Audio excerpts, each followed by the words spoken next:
মিরপুর টেস্টের দ্বিতীয় দিন শেষে বাংলাদেশের সহকারী কোচ সালাউদ্দিন এগিয়ে রেখেছেন পাকিস্তানকে।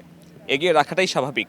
দুজন অভিষিক্ত ক্রিকেটারকে নিয়ে এই মিরপুরের পিচ যেভাবে অতিথিরা সামলালো, তাতে আসলে বাংলাদেশকে যে হট ফেভারিটের তকমা দেওয়া হচ্ছিল টেস্টের আগে, কিংবা বাংলাদেশের পেস ইউনিটকে যেভাবে রেট করা হচ্ছিল, সে বিষয়ে আসলে প্রশ্ন জাগতেই পারে। এবং বোলারদের এমন একটা হতশ্রী বা হতাশাময় দিনের পরে মোহাম্মদ সালাউদ্দিন তাদের উপরেই দোষটা দিলেন।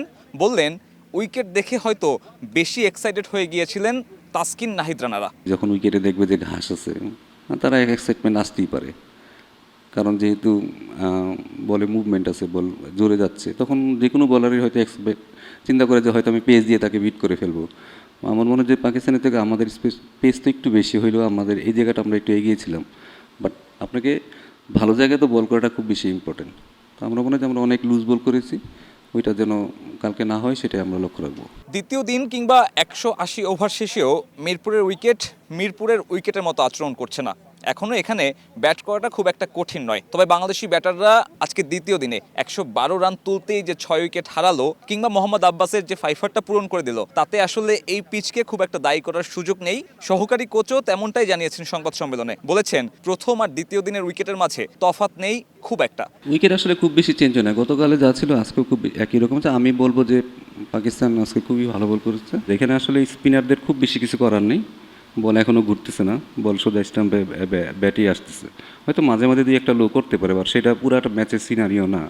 তো সিনারিওটি হচ্ছে আমরা একটু ভালো জায়গায় বল করি, পেস বোলারের জন্য ধারাবাহিক অনেকগুলো ওভার যেন আমরা কন্টিনিউ ভালো বল করতে পারি, তখন হয়তো আমাদের উইকেট পড়ার চান্স বেশি থাকে। পেসারদের লাইন লেন্থহীন বোলিংয়ের পাশাপাশি বাংলাদেশের এমন অবস্থার পেছনে আর একটা কারণ নিজেদের ফিল্ডিং। সাদমান ইসলামের কথা বলতেই হয়। স্লিপে দাঁড়িয়ে দুটো ক্যাচ ফেলেছেন এই ওপেনিং ব্যাটার, এবং তার সেই ক্যাচ মিসের খেসারত কিন্তু বাংলাদেশকে দিতে হচ্ছে। মিরপুরের টেস্টের ভাগ্য কোন দিকে যাবে তা কিন্তু অনেকটাই নির্ধারিত হবে তৃতীয় দিনের প্রথম সেশনে হয়তো বোলাররা কিছুটা মুভমেন্ট পাবেন। সেই মুভমেন্টটা কাজে লাগিয়ে পেসাররা যদি ঠিক লাইনে বল করতে পারেন এবং পাকিস্তান এই ব্যাটিং লাইন আপকে খুব কম রানে গুটিয়ে দিতে পারে, তাহলে হয়তো বাংলাদেশ তৃতীয় দিন শেষে নিজেদের ভাগ্য পরিবর্তন করতে পারবে। তো উইকেটের যে অবস্থা, সেখানে যেমনটা বোঝা যাচ্ছে তৃতীয় দিনের শেষ নাগাদ আগে এই উইকেটে খুব একটা ভাঙন ধরবে না। অর্থাৎ স্পিনারদের জন্য এই উইকেট থেকে সাফল্য পেতে ঘাম ঝরাতে হবে বেশি, এবং সেই তৃতীয় দিনে বাংলাদেশি বোলারদের সামনে চ্যালেঞ্জ এই মিরপুর টেস্টের ভাগ্য নিজেদের দিকে আনার।